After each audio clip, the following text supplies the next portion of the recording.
Mesdames et messieurs, bonsoir. Soyez les bienvenus pour cette nouvelle édition de votre journal de 22 heures. À la une dans l'actualité. À la une dans l'actualité nationale, atelier pour l'accès des femmes au financement entre Djibouti et la Banque africaine de développement. Et enfin, dans l'actualité internationale, la réforestation, un défi à relever à l'horizon 2030 en Afrique. C'était le titre. Merci à si vous nous rejoignez.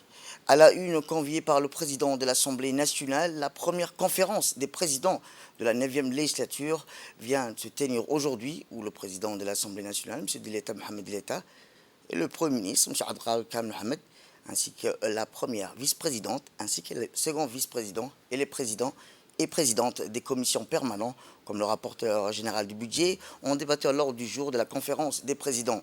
La conférence ont transmis 7 textes en instance à la commission des finances, de l'économie générale et du plan, et l'analyse conjointe de la commission des finances et à la commission permanente de la législation de l'administration générale et des droits humains, le projet de loi numéro 01 de l'année 2023 de la 9e législature instituant la fonction d'audit interne dans les institutions publiques. Le reste du texte précise que relevé la commission des finances sont les projets de loi numéro 2200 plutôt de l'année 2023 de la 8e législature portant approbation des comptes financiers de l'exercice 2022 de Diwan Al-Zakat et de l'année 2023 de la 8e législature aussi portant approbation des comptes financiers de l'exercice 2020 de l'Office national de l'eau, de l'assainissement de Djibouti, sous son acronyme l'ONEAD. Un autre projet de loi numéro 202 de l'année 2023 de la 8e législature portant approbation des comptes financiers de l'Office national du tourisme de Djibouti de l'exercice 2021. Projet de loi aussi numéro 002 de l'année 2023 de la 9e législature portant approbation des comptes financiers de l'exercice 2018 de l'Agence djiboutienne de développement social, ainsi qu'un 5e projet numéro 3 de l'année 2023 de la 9e législature portant approbation des comptes financiers de l'exercice 2019 de l'Agence djiboutienne de développement social et un 6e projet de l'année 04 de l'année 2023 de la 9e législature portant approbation des comptes financiers de l'exercice 2020 de l'Agence djiboutienne de développement social et un autre compte l'année numéro 2023 de la 9e législature, le 5e projet portant approbation des comptes financiers de l'exercice 2021 de l'Agence djiboutienne de développement social. On clôturait la conférence des présidents a retenu comme date probable de la séance d'ouverture solennelle de la première session ordinaire 2023 de la journée du mercredi 22 mars prochain. On reste toujours à l'Assemblée où le président de l'Assemblée nationale, M. Dileta Mohamed Dileta, a reçu aujourd'hui la visite de courtoisie de l'ambassadeur de la Fédération de Russie, M. Mikhail Golvanov. Le diplomate russe a remis au président de l'Assemblée nationale une lettre de félicitations émanant du président du Conseil de la Fédération de l'Assemblée nationale de la Fédération de Russie, qui a formulé ses vœux de renforcer davantage la coopération entre les deux institutions à travers le groupe d'amitié interparlementaire et parlementaire. Prenant la parole à son tour, le chef de l'hémicycle s'est dit ravi et satisfait du partenariat entre les deux pays, lequel correspond aux intérêts des deux nations et surtout des deux peuples. Dans la même lancée, il a assuré le diplomate de son soutien dans l'accomplissement de sa mission sous le cieux djiboutien. Puis le président de l'Assemblée nationale, M. Dileta Mohamed Dileta, a reçu aussi l'ambassadeur extraordinaire et plénipotentiaire de la République populaire de Chine en République de Djibouti, M. Hu Bin. La rencontre s'est déroulée au salon d'honneur du Parlement et c'est en présence d'un conseiller de l'ambassadeur de Chine, du secrétaire général du Parlement, Ismaël Boudin, et du directeur de cabinet du président de l'Assemblée nationale, M. Idriss Mohamed. Après les salutations du JA, le diplomate a tenu à remettre aux mains propres les vœux de félicitations de son homologue chinois, l'honorable Zhao Leji, pour son élection à la présidence de l'Assemblée nationale djiboutienne. L'ambassadeur a présenté au président du Parlement ses gratitudes pour l'importance qu'il accorde au développement et à la consolidation des relations sino-djiboutiennes. Les deux personnalités ont promis de se revoir très prochainement. Enfin, en marge des rencontres bilatérales, le président du Parlement a un entretien téléphonique avec l'honorable Mohamed Sader Sanjani, président du Sénat de la République islamique du Pakistan. De prime d'abord sur le chef du Sénat pakistanais, lui a souhaité au président ses vœux et les meilleurs dans l'accomplissement de sa nouvelle fonction. Il a ensuite formulé sa volonté de réaffirmer davantage les liens historiques privilégiés qui existent entre les deux républiques. Il a surtout souligné la profondeur des relations d'amitié et de coopération. Autre actualité dans ce 22 heures, c'est aussi le Premier ministre, M. Abdelrahman Khan Mohamed, qui a reçu aujourd'hui dans son cabinet une délégation du bateau Logos Hop, la plus grande bibliothèque librairie flottante faisant escale à Djibouti. Rappelons que le Logos Hop, ce ferry converti en foire du livre flottant, parcourt les mers de la planète pour donner une présence au livre là où il reste difficile d'accès. Il est arrivé à Djibouti il y a quelques jours. Les discussions entre le Premier ministre et la délégation a porté entre autres sur les missions nobles du navire Logos Hop, arrivé à Djibouti jeudi dernier avec 350 membres d'équipage et de ses 56 nationalités. Le Logos Hop œuvre au partage des connaissances, de l'espoir et de l'aide à travers son voyage autour du monde. La dernière venue, c'est vraiment en 2006 à Djibouti. À bord de cette librairie flottante, plus de 1800 livres ainsi que plus de 5000 titres sont mis à disposition des visiteurs. La ministre de la Jeunesse et de la Culture, Mme Hibo Moumou Assoé, et le chef du cabinet du Premier ministre, M. Al-Silay Abdallah, ont assisté à l'audience. C'était dans le titre. Le ministre de l'économie et des finances chargé de l'industrie, M. Ilyas Moussedawale, et la ministre de la femme et de la famille, Mme Mouna Ousmane Aden, ont eu aujourd'hui un déjeuner de travail avec une délégation de la Banque africaine de développement au Kempinski Palace. Conduite par la directrice générale de la Banque africaine de développement pour la région de l'Afrique de l'Est, cette délégation a été accompagnée de la directrice générale du genre, de la femme et de la société civile, ainsi que le directeur général du Fonds de garantie pour l'Afrique et de hauts cadres de la Banque africaine de développement. Rappelons qu'en Afrique, une femme sur 4 lance et gère une entreprise. Les femmes investissent jusqu'à 90% de leurs revenus dans l'éducation, la santé, l'alimentation de leur famille et leur communauté, contre 40% au maximum pour les hommes. Autrement dit, investir dans les entreprises détenues ou gérées par des femmes peut transformer les sociétés. Cette approche s'attaque aux fausses existantes entre femmes et hommes en matière d'accès au financement et libérer la capacité entrepreneuriale des femmes en Afrique, selon la directrice générale de la Banque africaine de développement.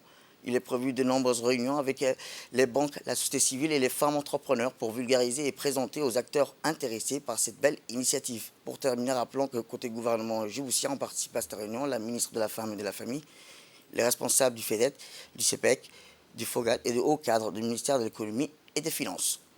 Financiers qui ne sont pas des banquiers avec qui on peut travailler. Donc, nous allons essayer d'avoir les informations pour pouvoir retourner, voir la possibilité, préparer quelque chose. Donc ça, c'est juste la première étape. Il y aura une deuxième étape maintenant pour aller bien en détail. Eh bien, l'objectif de ces déjeuners de travail vise à vulgariser et à présenter l'initiative AFAOA qui encourage les femmes, lesquelles sont un pilier de l'économie africaine. Écoutons-la. Un honneur et une joie pour moi d'être là aujourd'hui et on souhaite que l'appui de la BAD, j'ai déjà eu l'occasion de travailler avec la BAD à travers mes anciennes fonctions. Maintenant, avec la fonction de la promotion de la femme, c'est encore un plaisir pour moi et surtout avec l'initiative AFAOA que j'accueille, avec les discussions qu'on a pu mener avec Léna il y a 1 an et plus, je pense. C'est aujourd'hui que c'est arrivé, on est prêt, pied ferme, on attend et on s'engage vraiment à pouvoir avancer et aller de l'avant. Donc vraiment merci et je nous souhaite à nous tous un succès, Inch'Allah, pour la suite des travaux. Merci et bienvenue encore une fois à Djibouti. Eh bien, voici les propos du ministre de l'Économie et des Finances, chargé de l'Industrie, M. Ilyas Moussedawale, lors du déjeuner de travail avec la délégation de la Banque africaine de développement.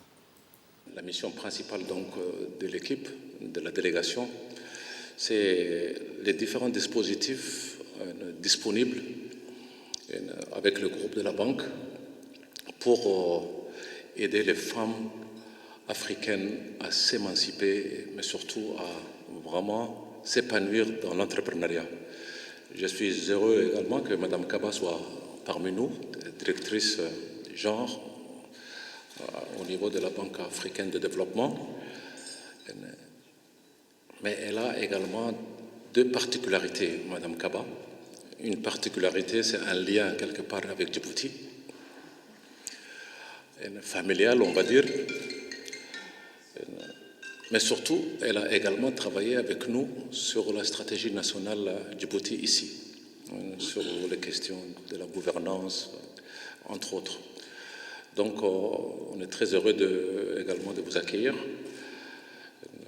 On a beaucoup plus à vous écouter aujourd'hui par rapport à l'initiative AFAOA. Moi, j'ai eu l'occasion d'y assister lors des assemblées annuelles de l'année dernière, en 2022 à Washington. On change de thème cette fois-ci, où le ministère de la Culture, de l'eau, de la pêche, des élevages et des ressources halieutiques, à travers la cellule d'exécution du projet DRIVE, a organisé aujourd'hui le lancement officiel du projet régional désigné Projet Réduction des risques, l'inclusion et la valorisation de l'économie pastorale dans la Corne de l'Afrique. En présence du ministre de la Culture, de l'eau, de la pêche, de l'élevage chargé des ressources halieutiques, des membres du comité de pilotage, des partenaires techniques et financières, ainsi que 105 membres du secteur privé actif dans l'élevage. Le projet DRIVE formule dans le cadre de l'initiative pour la Corne de l'Afrique sera mise en œuvre durant les 5 prochaines années et concerne l'Éthiopie, Djibouti, la Somalie, le Kenya, financé à hauteur de 8,5 millions de dollars pour Djibouti, dont 2,5 millions de prêts et 6 millions de dons. DRIVE est un projet d'appui à l'élevage dont la conception prend racine sur les préoccupations substantielles des effets du changement climatique sur l'élevage ainsi que ses sous-filières dans la région de l'IGAD. Rappelons que l'élevage constitue un secteur économique socioculturel majeur pour plus de 250 millions de personnes vivant dans la région de l'IGAD. La région compte 520 millions de têtes de bétail, dont 373 millions de ruminants. La préparation de ce projet n'aurait pas pu se faire sans le soutien de l'ensemble des acteurs qui sont réunis ici. Et je saisis donc l'opportunité qui m'est offerte ce jour pour présenter les félicitations et les encouragements de la Banque mondiale à ces acteurs. Le représentant du ministère des Finances et le secrétaire général du ministère du Commerce ont tour à tour rappelé que ce projet va soutenir notre économie locale, ainsi renforcer notre résilience face au changement climatique. Vous l'avez entendu dans la description du programme, DRIVE a deux composantes. La première est une prime d'assurance souveraine contre les risques climatiques. Elle aidera notre infrastructure routière contre les effets des inondations d'une part et de l'autre, nos agro-pasteurs contre la sécheresse. Cela est particulièrement important car nous savons que notre région est vulnérable au changement climatique et que nous devons agir pour protéger nos concitoyens, nos biens et notre économie. La deuxième composante du projet vise à mieux connecter nos pasteurs au marché et attirer les investissements privés dans les chaînes de valeur. Cela aidera à stimuler l'économie locale et à générer des retombées économiques pour notre communauté. Nous travaillerons également à améliorer les performances logistiques pour le transit du bétail en provenance d'Éthiopie et optimiser le terminal du bétail de Djibouti. Mesdames et messieurs, notre pays s'est doté d'une stratégie nationale de mise en œuvre de la zone de libre-échange africaine en 2021 et a, pour ainsi, identifié plusieurs chaînes de valeur telles que celle du bétail, afin de permettre à notre pays de contribuer efficacement et tirer profit des opportunités de marché qu'elle offre. Mesdames et messieurs, vous l'aurez compris, ce programme arrive à point nommé, car la chaîne de valeur du commerce de bétail constitue un potentiel économique considérable pour notre région en général et notre pays en particulier, et vise à cet effet plusieurs objectifs. D'abord, tirer avantage et concrétiser notre adhésion à la zone de libre-échange africaine à travers un meilleur accès au marché. Bien évidemment, stimuler notre capacité de production, de transformation et de valeur ajoutée. Et enfin, d'atténuer les défis climatiques et de sécurité alimentaire auxquels sont exposées nos populations. Cependant, mesdames et messieurs, il importe de renforcer notre coopération entre les acteurs publics et privés afin d'apporter une réponse efficace aux défis qui limitent le potentiel de ce secteur. Il est connu aujourd'hui, grâce à plusieurs études, notamment conduites par le COMESA et d'autres organisations, que les circuits d'importation et d'exportation de bétail encouragent l'essor du commerce informel dans notre sous-région. Cette situation impacte non seulement la compétitivité de notre chaîne de valeur, mais expose à la précarité nos pasteurs et nos éleveurs qui vivent de leurs élevages. Il est donc vital de structurer et organiser les acteurs et les circuits de commercialisation afin d'atteindre les objectifs stratégiques pour ces secteurs qui sont faciliter l'accès au marché, aux services et à la création de la valeur ajoutée entre les différentes parties prenantes qui produisent et commercialisent le bétail. Le ministre de la Culture, de l'eau, de la pêche, de l'élevage et des ressources halieutiques, M. Mohamed Ahmed Awaleh, a rappelé que ce projet entre ainsi dans les directives plutôt de la vision développement Djibouti 2023. Chers invités, le lancement du projet de réduction des risques. Chers invités, le lancement du projet de réduction des risques, l'inclusion et la valorisation des économies pastorales dans la Corne de l'Afrique, intitulé DRIVE, marque une nouvelle étape dans la mise en œuvre de cette initiative pour la Corne de l'Afrique. En effet, après des actions menées en matière de renforcement des capacités de production et de résilience, l'initiative s'investit à présent dans le champ du renforcement et de la diversification de l'offre exportable dans les secteurs productifs à fort potentiel de croissance et d'emploi. Le projet ainsi entre dans les directives de la vision du développement 2035 esquissée par le président de la République, son Excellence Ismaël Omar Guelleh. Distingués invités, la démarche du projet DRIVE constitue à protéger les éleveurs contre les risques encourus, choc climatique, sécheresse récurrente, en leur offrant bien entendu un meilleur accès aux finances et en reliant davantage au marché grâce à la facilitation du commerce et à la mobilisation des capitaux privés dans la chaîne de valeur. C'est avant tout un projet conçu pour la professionnalisation des éleveurs et la mise en œuvre des conditions d'investissement du secteur privé dans l'élevage et ses sous-filières. Dans cette optique, il s'agira d'appuyer la professionnalisation et l'organisation des acteurs de la filière à travers des activités de conseil, formation, sensibilisation, services d'assistance technique, etc. En outre, un accent particulier sera mis sur la dotation en équipement matériel et accompagnement financier afin d'assurer les meilleures conditions d'exploitation de la chaîne de valeur, depuis les fermes d'exploitation jusqu'à la mise sur le marché. Direction Jita, la capitale burundaise, où l'ambassadeur extraordinaire et plénipotentiaire de la République de Djibouti auprès de la République fédérale démocratique d'Éthiopie, représentant permanent auprès de l'Union africaine et de la Commission économique pour l'Afrique, M. Abdi Mahmoud Haïb, a remis mardi dernier cette lettre de créance au président de la République du Burundi en qualité de premier ambassadeur de la République de Djibouti auprès du Burundi avec résidence à Addis Abeba. Lors de la cérémonie et après les salutations d'usage, l'ambassadeur Abdi Mahmoud Haïb a transmis au président de la République du Burundi les chaleureuses salutations de son homologue et frère de la République de Djibouti, son Excellence Ismaël Guelleh, ainsi que ses vœux ardents de paix et de prospérité pour le peuple burundais. Aussi, l'ambassadeur djiboutien a transmis au président burundais les chaleureuses félicitations de son homologue djiboutien pour ses efforts à restaurer la paix dans l'est de la RDC et à saluer le Burundi pour avoir été le premier pays à envoyer ses troupes en mission de paix en RDC. Le président de la République du Burundi a pour sa part félicité le nouvel ambassadeur pour sa nomination et lui a souhaité la bienvenue. Le président a en outre saisi cette occasion pour demander au nouvel ambassadeur de transmettre les salutations et ses amitiés à son homologue djiboutien, M. Ismaël Guelleh. Autre actualité dans ce 22h, c'est aussi le chef d'état-major général de l'armée, le général de corps d'armée, Zekré Cheikh Ibrahim,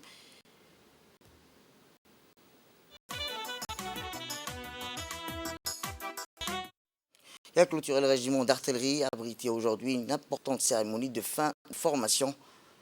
À son arrivée, le général Zekré Cheikh Ibrahim, accompagné du général Ta'al, a été accueilli par le colonel Mohamed Hirsi Omar.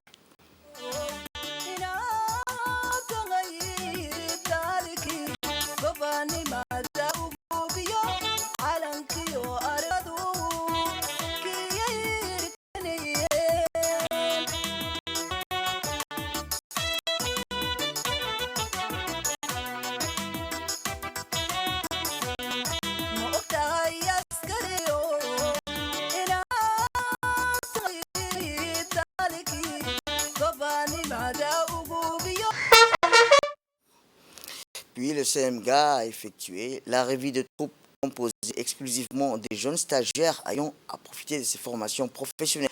Cette cérémonie a marqué la fin des 3 formations techniques militaires, à savoir le stage CT1, observateur reconnaissance, EPT, artillerie, le stage CT1, maintenance téléphone, radio et transmission, et enfin un stage de permis de conduire catégorie véhicule lourd. Cette formation technique d'artilleur qui s'est déroulée au sein du régiment d'artillerie a eu lieu entre septembre 2022 jusqu'au février 2023 et a pu former plus de 25 stagiaires aux spécialités d'observateur, reconnaissance et préparateur de tir artillerie. Cette cérémonie a vu la participation du général de brigade Ali Mohamed, chef d'état-major de la défense, du lieutenant-colonel Nidal Galeb Morbel, chef du premier bureau du colonel de Wagdi Jama Moussa, chef de protocole des armées, du colonel Mohamed Hirsi Omar, chef de corps du régiment d'artillerie, du colonel Ahmed Daher Jama, commandant de la marine nationale, du colonel Ouass Omar Borre, commandant de la garde-côte, et les officiers supérieurs ainsi que les subalternes. Eh bien, le colonel Mohamed Hirsi Omar, chef de corps du régiment d'artillerie, a indiqué que cette formation concernait les 25 stagiaires qui ont été formés pour acquérir le savoir-faire afin de devenir la relève de demain. Écoutons-le. Monsieur le général des corps d'armée, chef état-major général des armées, Monsieur le général des brigades, chef état-major de la défense, Monsieur le colonel-major, chef état-major, sous-chef état-major de la défense, Monsieur le colonel, directeur général de la police nationale, honorables invités. La cérémonie conjointe auquel nous sommes réunis aujourd'hui marque la fin du stage CTA observateur, reconnaissance et BT d'artillerie, la fin des stages CTA maintenance téléphonie, CTA maintenance radio et d'un CTE transmission, ainsi que les fins du stage de permis conduite catégorie FL. Le stage CT1 qui s'achève d'aujourd'hui s'est déroulé au sein du régiment artillerie septembre 2022 jusqu'à février 2023, où 25 stagiaires ont été formés aux spécialités d'observateur, reconnaissance et préparateur de tir artillerie.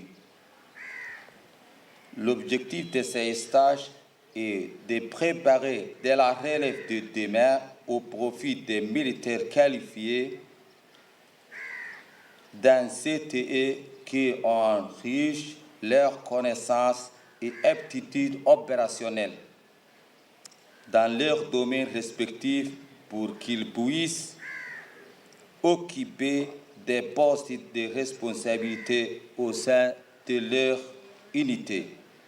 Permettez-moi, mon général, tout d'abord de rappeler la nature du stage qui portait sur la formation au certificat technique élémentaire et premier degré, ainsi que le permis de conduire. Ces stages concernaient les domaines suivants: la filière observateur, EPT et reconnaissance pour l'artillerie, le filière de la transmission, à savoir exploitant radio, maintenance radio et maintenance télécom fil, et enfin la formation des permis de conduire catégorie véhicule léger, VL. Ces formations ont été lancées sur directive du chef d'état-major général des armées et s'inscrivent dans le cadre du cycle de formation 2021-2022 avec l'objectif de rehausser la capacité opérationnelle de nos troupes. Le taux de réussite est de 100% pour le CTE radio-télégraphiste, 100% pour le CT1 maintenance radio, 100% pour le CT1 télécom fil, 98% pour la filière CT1 artillerie et enfin 100% pour la filière conduite catégorie VL. Ensuite, le général Zakari Cher Ibrahim a procédé à la remise des certificats pour les stagiaires ayant effectué avec succès les dites formations en artillerie et transmission suite à la présentation des lauréats des différents stages. Rappelons que cette remise des certificats témoigne des sérieux et l'abnégation de ces lauréats dans l'exercice de leurs fonctions pour la transmission et pour l'artillerie. Fier de leur rendement, le général Zakaria Cheikh Ibrahim a voulu leur témoigner sa satisfaction à travers cette cérémonie et a donné des instructions importantes à l'ensemble des militaires présents à la cérémonie. Le CMG a ensuite tenu à exprimer ses vives félicitations à l'endroit des bénéficiaires, indiqué également que cette cérémonie de remise de fin de formation est le fruit de leur dur labeur, des efforts consentis au quotidien afin qu'ils puissent s'acquitter de leurs devoirs.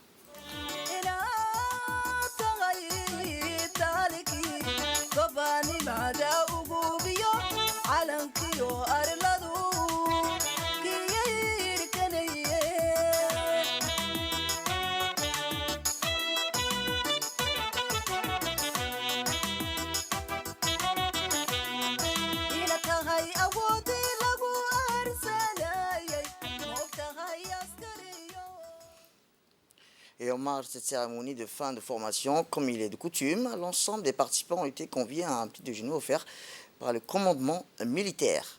Pour clôturer la cérémonie, l'ensemble des participants, après toute famille, ont pu écouter des chansons du groupe Harbi, soulignant que c'est à travers la cohésion, l'unité, l'amour et la patrie et le sacrifice qu'on pourra atteindre un développement durable.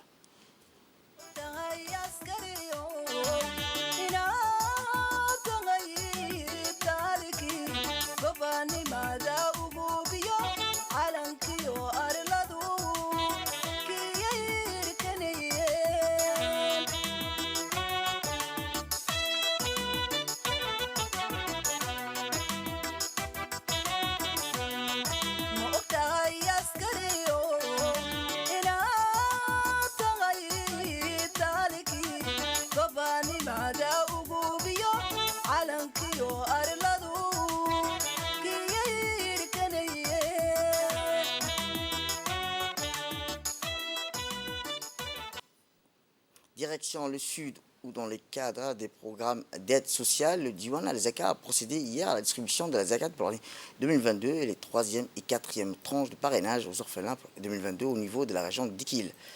La cérémonie de distribution s'est déroulée sous la supervision du directeur général du tribunal de la zakat, Suleiman Hussein Moussa, et du préfet de la région, Adam Moussa, et en présence des représentants des familles et des orphelins bénéficiant de cette noble geste. À cet égard, plus d'environ 203 familles issues des familles pauvres, âgés et faibles revenus ont bénéficié de la zakat collectée de l'année dernière, tandis que 83 orphelins ont bénéficié des 3e et 4e tranches de parrainage. Autrement dit, le Qafla. Le directeur général Diwan al-Zaka a exprimé ses remerciements et son appréciation aux autorités locales pour l'accueil chaleureux et la bonne préparation du processus de distribution. M. Suleiman Hussein Moussa a souligné que la grande importance de la zakat et de la Khalfa pour améliorer les conditions de vie des groupes vulnérables de la société. Il a noté que la fondation Diwan al-Zaka a lancé au début de la semaine la distribution du produit des zakat pour l'année 2022 qui s'élève à plus de 160 millions de francs djiboutais.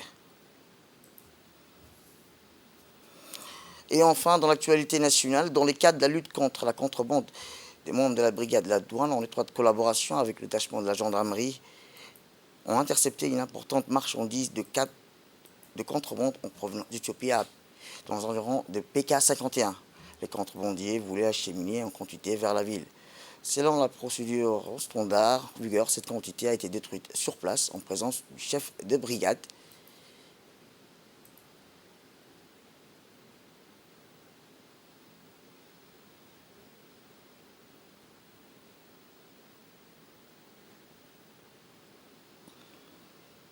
Et dans l'actualité internationale, en Afrique, la restauration forestière a plusieurs enjeux, notamment la sécurité alimentaire, l'atténuation face au changement climatique ou encore la lutte contre la pauvreté. Plusieurs enjeux, notamment la sécurité alimentaire, l'atténuation face au changement climatique ou encore la lutte contre la pauvreté en zone rurale, entre autres. Si le continent est celui qui pollue le moins la planète, c'est celui qui absorbe le plus de CO2 grâce à ses forêts denses qui pourtant, avec le temps, tendent à se diminuer.